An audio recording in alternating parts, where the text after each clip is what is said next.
So up next, we have our alternative assets panel, where we will be discussing blockchain, fintech, and green workforce housing. So let's go ahead and bring up our panelists. We have Michael Flight from Liberty Real Estate Fund. We have Alvin Johnson from Hope Housing Foundation. We have Grant Weiss from Rockval. And moderating our panel is our platinum sponsor from Groundbreaker. Let's give it up for Jake Marmulstein.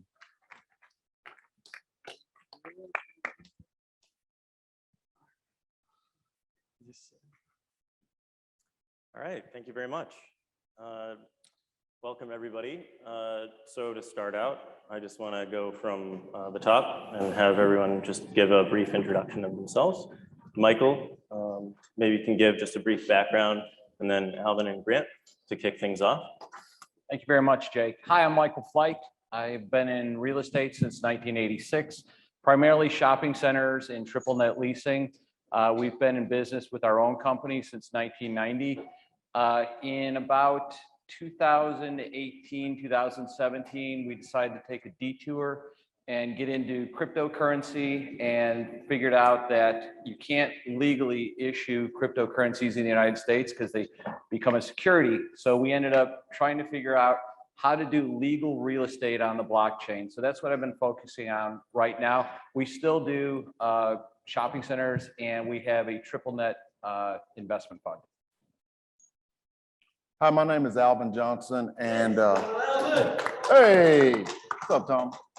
I'm the president of Hope Housing Foundation. We're an affordable workforce housing 501c3. So we do everything under a nonprofit umbrella. And I got started in real estate right out of high school. I used to cut grass and all that kind of stuff, right? And then I learned how to paint houses, and then I learned how to be a contractor. And then I had a mortgage company, and then I volunteered for a guy that has 16,000 units of apartments.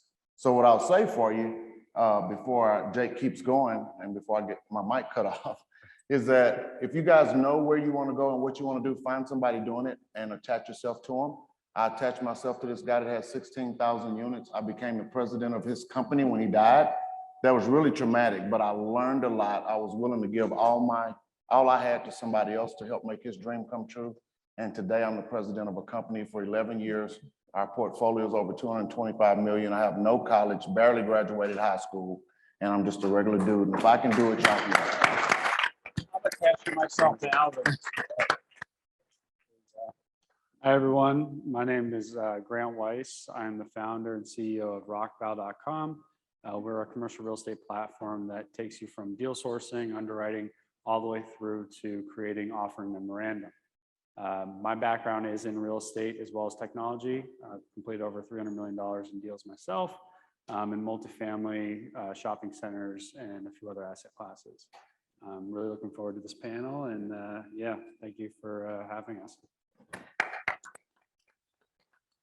Okay, and thank you guys. I'm Jake Marmulstein, founder and CEO of Groundbreaker. Groundbreaker helps make real estate investing and syndication ridiculously easy by providing deal sponsors with a seamless investment management software platform where they can raise capital and do distributions in minutes, not days. So my background is in... Piggyback on that? Yep. I know you're the moderator, but hey guys, I love Groundbreaker. I had never used a program like that before.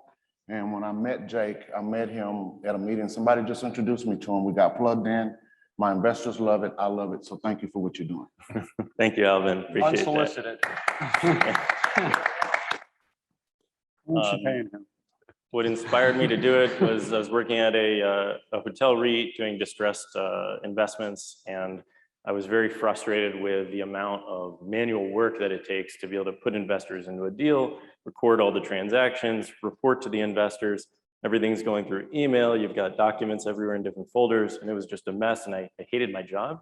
So I wanted to remove all the friction points from the process of the investment and post-closing process. So that's why I created Groundbreaker, and here we are. So thank you guys very much. All right.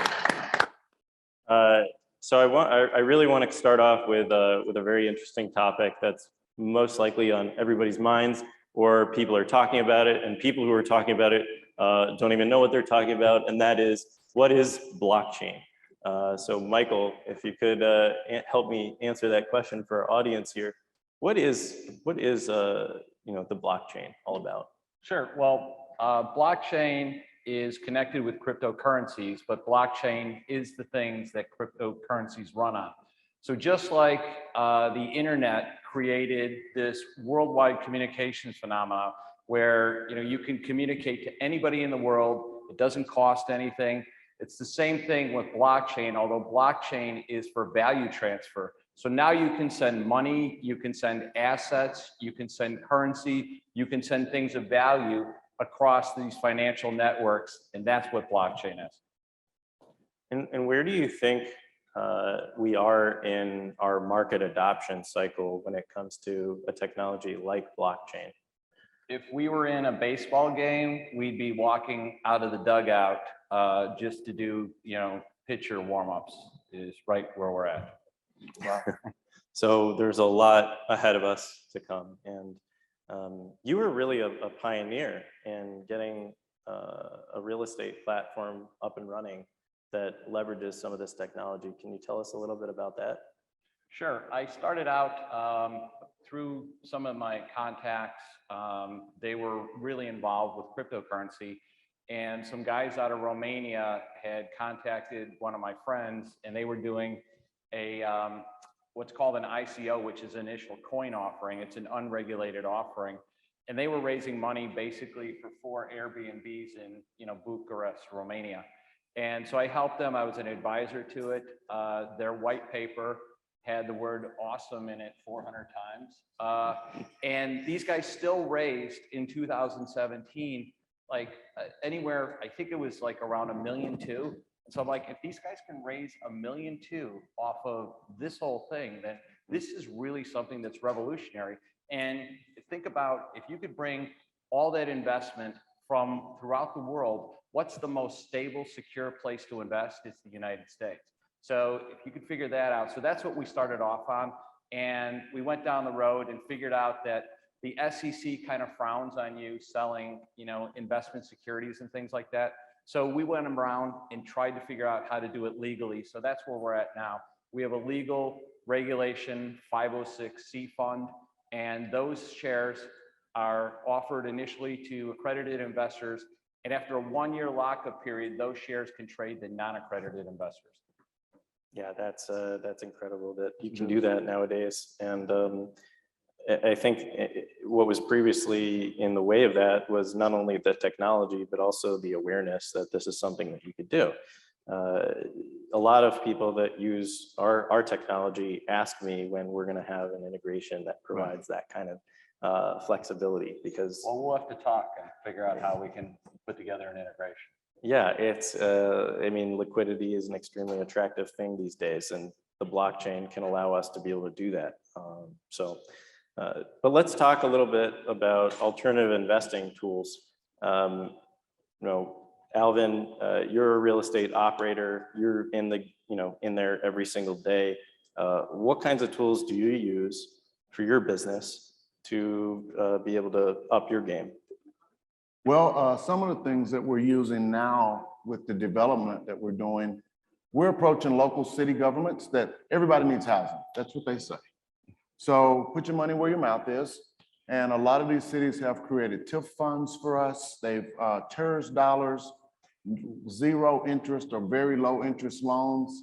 And we've got a city really close to here that's done that very recently, 2 of them actually.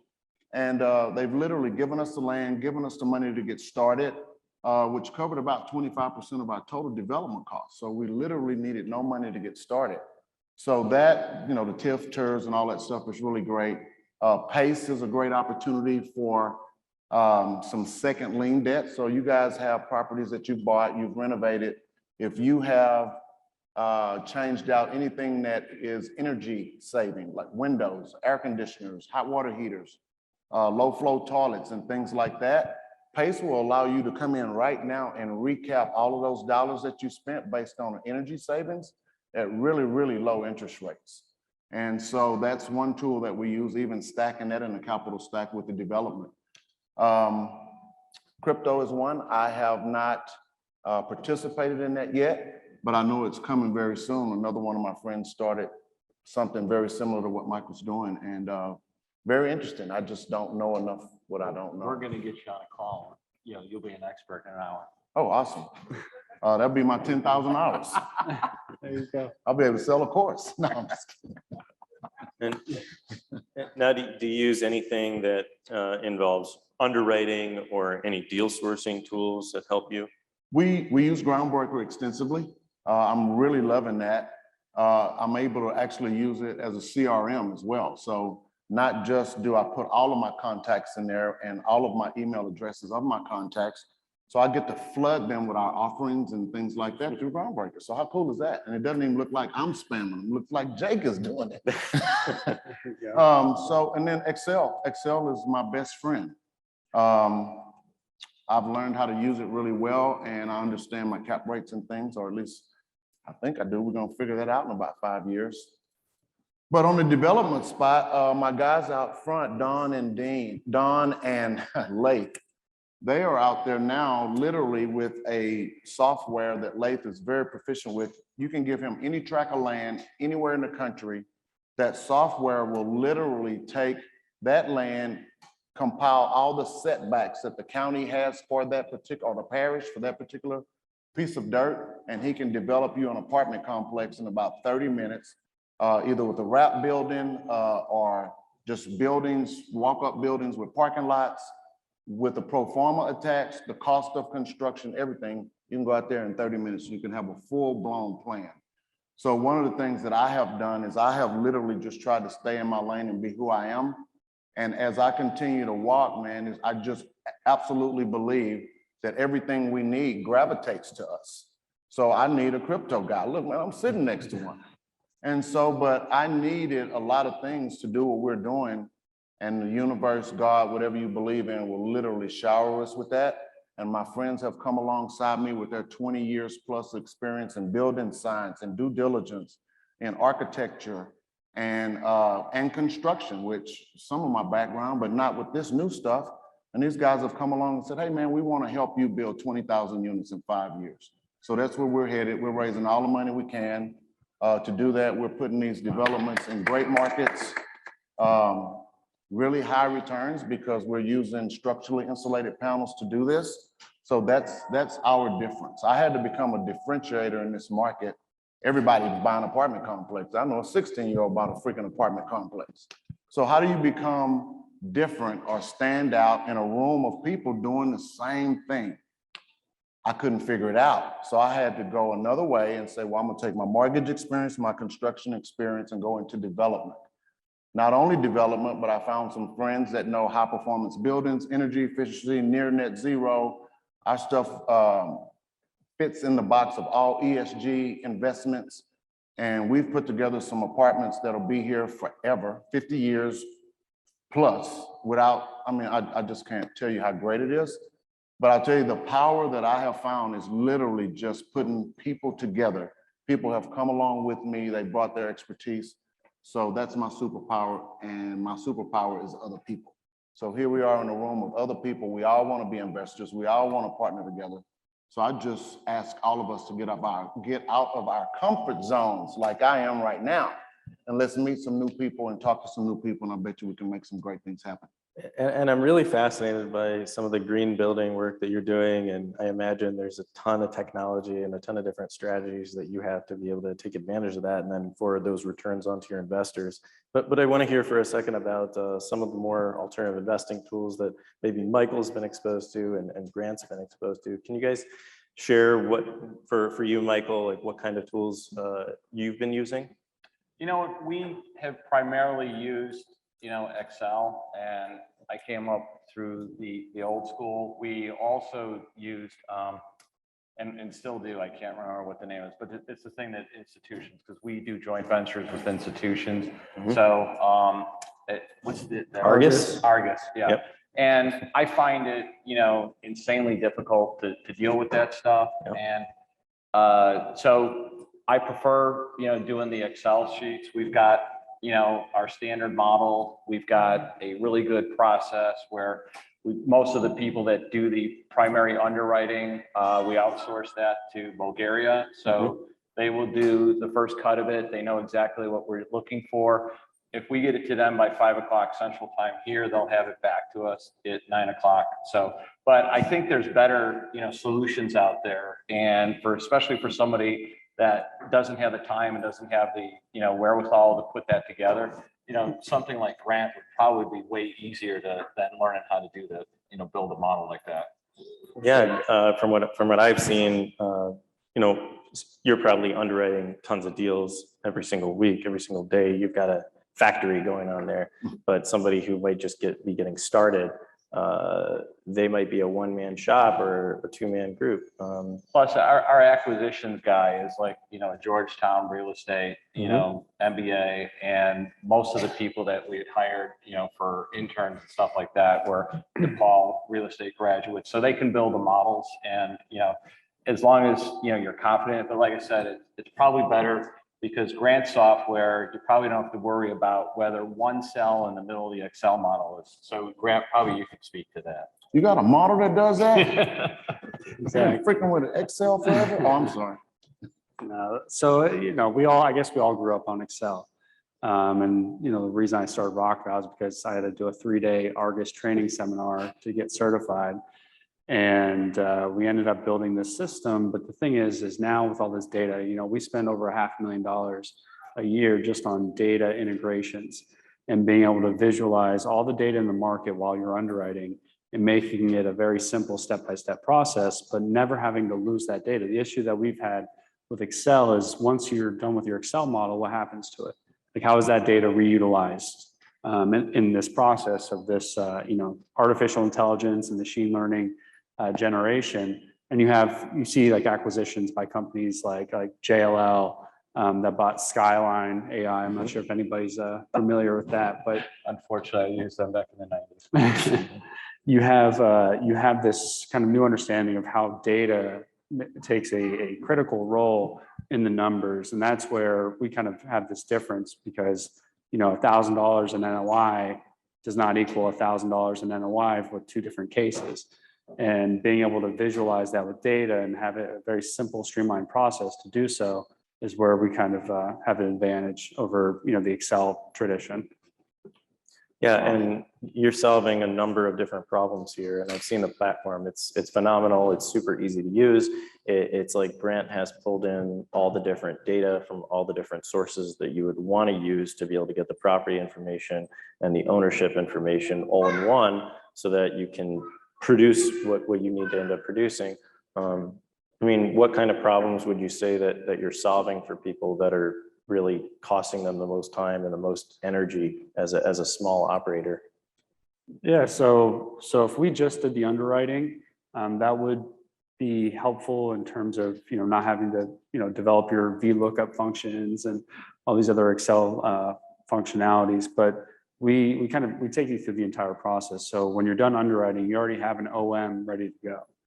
And if you don't have a team, or you don't have to necessarily send it out to somebody, an assistant, or if you don't have a full back office team to help you support, being able to present this information, we're doing it for you with a few clicks. And that's where, as an individual, you now have the power of a full enterprise with using one product. Jake, before we go any further, can we get Grant to tell us how we can get that? Oh yeah, let's. Yeah, so and I think there's a special actually with the GOB network. So yeah, if you're a GOB premium member, you get access to Rockval, our full product suite. I think it's $25 a month for the GOB premium membership. But yeah, definitely, I love what the GOB is doing, and this conference has been amazing. We had some great conversations over the last few days, and as part of kind of having a solution that's also very affordable for all different levels of kind of people in this industry, depending if you're just starting or if you have 20,000 units, because we have institutional data, throughout your entire career you can use our platform. So Yeah, and a lot of people in here probably started off doing single family, or they're doing JVs. Now they're moving into partnering and co-GPing on deals, and they're still 1 or 2 person teams. And so being able to have technology that actually makes it easier, the whole process of culling the data, producing the information that you need to present to investors, giving you a structure, I think it's phenomenal. So that's one alternative investing tool that I really like. So let's go back to green buildings for a second. Alvin, can you tell us a little bit more about what you're doing with green buildings? Sure. We call them high performance buildings. And the reason we do that, these buildings can withstand winds up to 200 miles per hour. I've got a picture of a house that was literally blown off of a slab, but the house is still intact. And so when you can imagine a Yeti cooler, what if your bedroom was a Yeti cooler, right? You put a bag of ice in there and it stays cold. That's the way these SIP panels treat our apartments or our units. We have HERS index and energy ratings that show our utility bills, not just electric, will not exceed $550 per unit annually. So that's about $40 a month, right? And half of that's water, or a portion of that is water. So when we can use a number like $120 a month for utilities just for a convenience factor, that's a lot of money going to the NOI. So from an investor perspective, these things print money. From a long-term ownership perspective, because these buildings, the panels are treated for wood destroying insects, they're treated for mold, mildew, and all of these things, and we don't put any water in these panels or in the exterior walls so that they can freeze. These buildings won't get mold, right? They won't get mold, and very little rot. So the way our building science guys do this, we make sure these things are flashed well, covered well, so we're not exposing any of this to the elements. I believe these buildings are they could essentially last 100 years.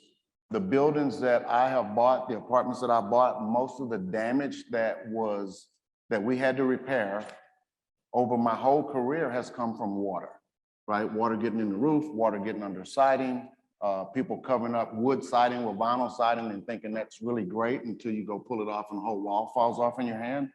And we've dealt with a lot of that. And so the reason I wanted to go this way, Jake, was 2 things. Energy efficiency. They say global warming. I don't know if I'm gonna live long enough to see a change with that. And so I don't want to say I don't care because I don't want to offend any tree huggers, but really just looking at this from an ownership perspective is why I wanted it. You know, we do so much maintenance on our old properties. We were having to spend upwards of $100,000 a unit to find something just to go renovate. And I said, man, there's got to be a better way. And so when I found a better way, I didn't know it was going to be green. I was looking for speed of use. I was looking for long-term efficiency, and I found the panels that just happened to be green. And so now we can put solar on the roofs of these buildings and pull them completely off of the grid.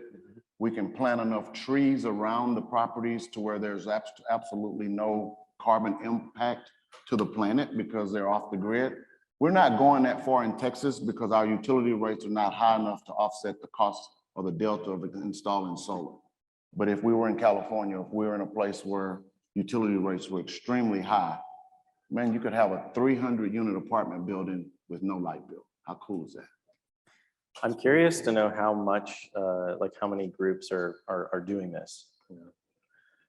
This is not new technology. It's been around for 30 years. I wish Don was in here. He could help me. It's been around 30, 35 years. HUD just approved this for agency financing in April of 2020. That's huge. So I think, you know, I was about to say the good old boy network. The way builders have always built is the way they've always built. So nobody really wants to change anything, right? Yep. It's a learning curve that has to be gotten over, but it's so easy.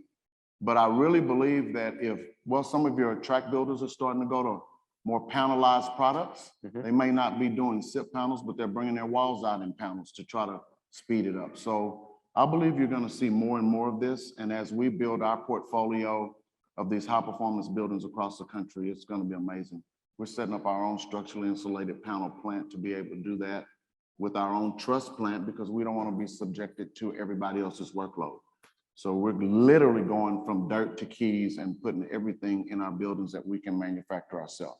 All of the different income streams as well. So I got 6 people with me, 5 people with me, 3 or 4 of them work in one department, one of them works in another department.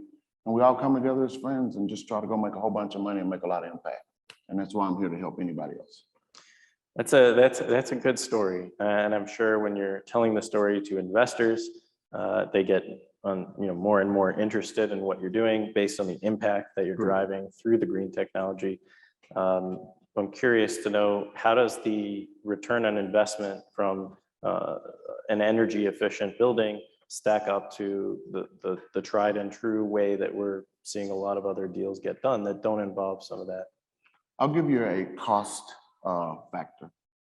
Mark GC priced out our building and was pricing out an identical, or almost identical, 200 unit complex stick built, traditionally built. We were 78 cents per square foot more. So on a 190,000 square foot building, $200,000, okay? But that building we're building gives us the ability to collect net $90 per month in a utility bill on 200 units, 18,000 a month times forever, because we spent 200,000 on the front end. It's good math. That's good math. And what are you seeing over in your world, Michael? I know that you do a lot of triple net lease investing. Is there any crossover with that and some of the green energy efficient buildings, or how much exposure do you see? One of the great things about triple net is that the tenant pays the taxes, the tenant pays the insurance, and the tenant pays the maintenance.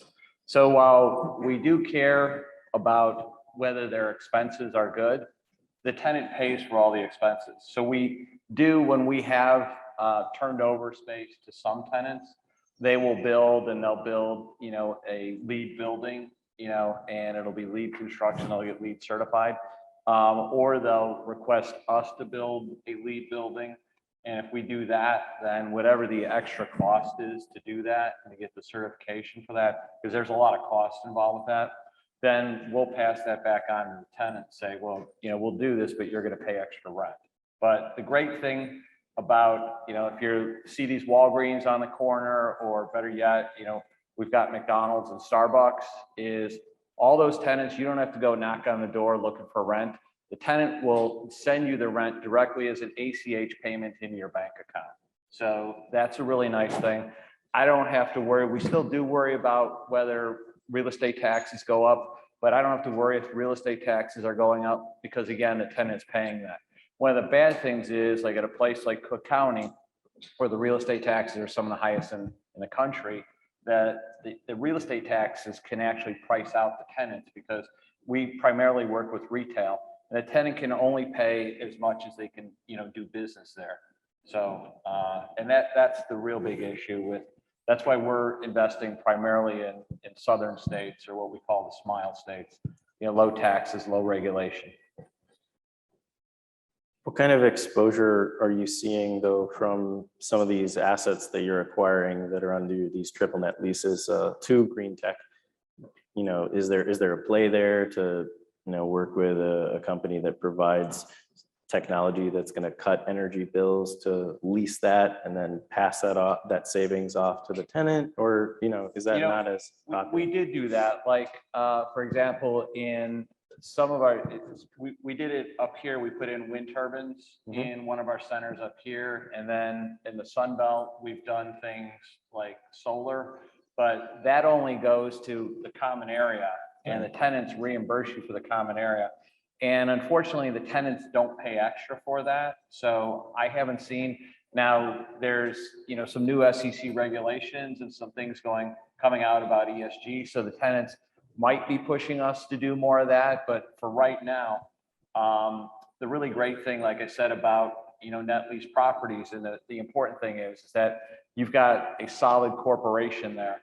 And so as long as they're not requiring that, they're just looking for a shell, and they're mainly looking for the best location possible for them to do business.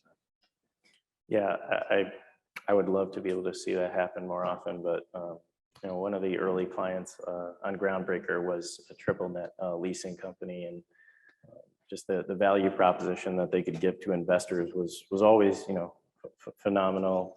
It's definitely lower risk. It's a very fascinating investment vehicle. Jake, I've seen triple net leasing on commercial buildings married with green technology. So we just designed a building for a client in Anna, Texas. And instead of her being able to get $2 a foot rent, she'll probably get closer to $3 a foot rent because her tenants literally won't have a light bill. Yeah. On a 3,000 square foot space, you got. And that's one of the things I wanted, and then because that's more Alvin's line where he's doing development and we're buying existing properties. Right.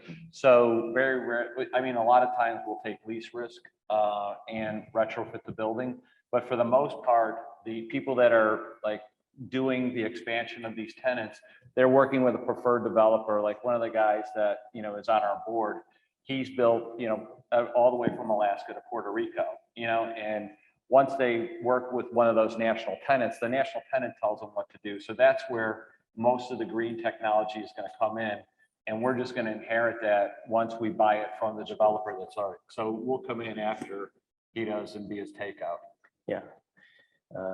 And Grant, what about you? What are you seeing out there on your platform? Do you have any insight into, the volume of underwriting, or, the popularity of that kind of investment of people, repositioning assets or developing assets for sustainable use? In terms of the cost factor, I guess, in terms of like platform insights, probably not, but like in general, when you're able to not have a light bill, when you have, LPs that are incentivized to invest in green funds and things of that nature, that's really, on the capital side. But it's really interesting if you can boost that top line by a few bucks a foot because the tenant's no longer paying a light bill. Yeah. So in terms of like the retrofitting, I'm actually curious to see what you guys have seen on the retrofitting side. We've seen quite a bit of retrofit. Those panels, you could literally, if you're buying an old building, you can peel the skin off or just leave the skin there, put a 2-inch panel on as an overlay, and then come back and skin it the way you want. And man, you literally have a SIP building that, of course, it's not going to be the same as a 6-inch SIP wall, but if you've got some existing insulation in there and then put some high performance windows, you could literally construct a building that way and then get PACE to finance it because it's all energy efficiency. And their rates are like 4 or 5% for 25, 30 years, non-recourse, all that kind of stuff. So you could literally take a building that you already own and retrofit it that way, get PACE to finance it, and then lease it and get your tenant to pay for it, and they don't have a light bill. And you just increase the value of your building because your NOI goes way up. And in terms of retrofitting, when we get into retrofitting, a lot of times it's actually ends up just demolishing what's there and then building new. Because most tenants, especially if they're a national tenant, will say, this is what our prototype is. We need you to build it this way. So we have done everything from 900,000 square foot malls that we ended up demoling and knocking down and building. And we had one in Wayne, New Jersey, where it was a foreclosure, and we ended up buying it from Aetna loaned 80 million on it. We picked it up for 15 million. And then we emptied out the mall. But the mall was so bad that the Sopranos would shoot all their food court scenes there because nobody would bother them. So we ended up emptying out the mall and then turning it over to a Costco developer. We just left some of the stuff there. And we did the same thing up in Milwaukee, Wisconsin. We emptied the whole thing out, built around it, and then turned it over to a Walmart developer. We just scraped it and, made some nice money doing that. Have you used any PIDs to do that? Like redesigning a mall or restructuring a mall? A PID? I don't know what Okay. I'm sorry. No, it's okay. What is it? It's a PID. So give me a minute. Go ahead, Jake. Oh, no, that's okay, Alvin, if you want to talk about the concept. I had a senior moment. Okay, well, what I was just thinking as you guys were talking about is if Grant had some kind of feature in Rockval that could tell you if you retrofit or you apply some of this green technology, how does it affect your performance and your returns that you're pitching to investors? That sure would be an interesting feature.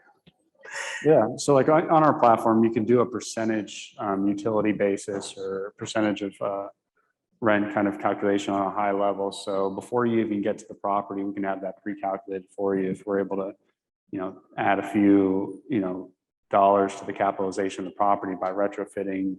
But having a plug into that cost data is part of like our next rollout as well. So you'll be able to have that automated in a scenario against these different assets.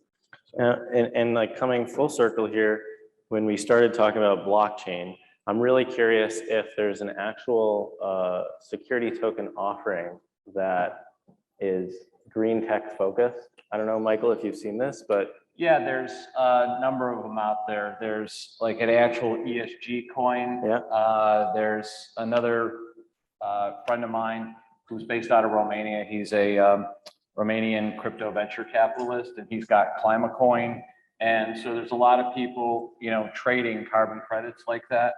And then the other thing that I've been involved with through, my network and one of my partners, she's raising money for these things that take carbon out of the air and shove it back down into shale oil wells to push more oil out. So it's not only getting more oil out of the well and more gas out of the well, but it's like carbon capture. So they're capturing that. And that's a really smoking deal because they're getting some huge IRRs on there, plus the amount of, they're not even taking carbon credits, but the amount of write-off on the equipment. And now they're going, and we're gonna try to put that together in a tokenization so that we could split either the carbon credits, they can take the real estate or the fund play or that. So. yeah, I'm really curious to see what is stopping us from making that more, more mainstream. You don't see it in these platforms, but how do you, what's stopping that technology from being integrated with the actual transaction? How is it actually being applied outside of, I think especially when you get into the ESG stuff, which is environmental, social, and governmental, a lot of that stuff is pretty opaque. So like when you have to buy an apartment building or shopping center, you have to go in and do an environmental assessment. And the environmental assessment looks to see if there's oil under the ground, looks to see if there's asbestos and all the rest of that. But with the ESG stuff and also with the carbon emissions and how much you're saving, right now it's not down to a science. So and I'm curious, do you have anything like, do you have to utilize anything like that in Groundbreaker right now, or just give us a little bit of an idea as to what some of the great features of Groundbreaker are. Yeah, happy to talk about it. I mean, it's definitely a pressing need for a lot of real estate syndicators and fund managers. Groundbreaker just gives you a structure, right? If you're an operator and you're doing your first syndication or you've done hundreds of deals, you get a structure to be able to raise capital from your investors in a professional interface. And just the workflow that your investors end up going through to click on a button to sign documents, to click on another button to ACH you the funds, all through a compliant and secure process, is loads better than the email back and forth one-to-one communication that the operator has to do with the investor every single time they're raising capital for a deal, and multiply that by the number of investors they have and the number of deals they have. It's a total distraction from the amount of other work they have to do to actually focus on the deal and the physical asset. So at this point, we're not tied in on the blockchain.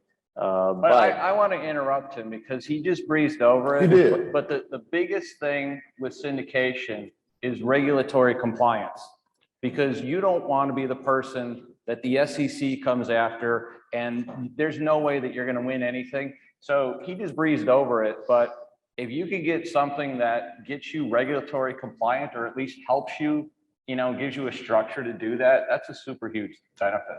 I'll tell you, since we've been using Groundbreaker, I don't even deal with that. I've handed that stuff off to a secretary. She deals I don't even have to talk to I talk to the investors, but I do no more paperwork, no nothing. It's literally that seamless. And all the communications to the investors go through Groundbreaker once a month, their ACH payments, everything. So absolutely amazing technology. Thank you very much. Yeah. I think, I think that might wrap up the time that we have. I don't know. How long we're looking for? Jim, you got anything else for us? Let's bring Jim up and have him talk Yeah. about his crypto investing. Yeah. Yeah, you guys are way over my head. I would say that Groundbreaker, I want to say how much I appreciate you as being our platinum sponsor. They were our biggest sponsor, and you know, I am a big supporter of Jake and Groundbreaker. If you guys haven't tried them out and you need an investor platform, make sure and give them a look. And we're supporting them. They're one of the premier advertisers on GOBnetwork.com. And I am so looking forward to technology really disrupting this space. And so much so that Rockball and Grant is helping us take a massive leap forward in underwriting. And as part of your premium or platinum membership in GOB Network, which is $25 a month, guys, you can't find deals like that. That's, you know, it's just unheard of, the value that he has. And Alvin is doing so many things at home with environmental and with changing the way homes are built, which is going to translate into apartments. And sooner or later, everyone's going to be building green like he is already. And, you know, the builder rent is also a piece that's just on fire this year. You know, so I would encourage you. He's got a great outreach program, and we love him so much because we're a nonprofit. He's got that same heart and spirit in trying to help people. He's got some programs. I'm so proud to have met him this month. And Michael, probably smarter than all the rest of us here in the room, but we need you Probably stupider, and I can't do math, but anyway. And he's in crypto, so that's encouraging. At least, you know, you don't have to be a brain surgeon or rocket science, even though we have some of them underwriting for us. But we'll wrap up with that. And I do want to everyone give us a big round of applause for this panel.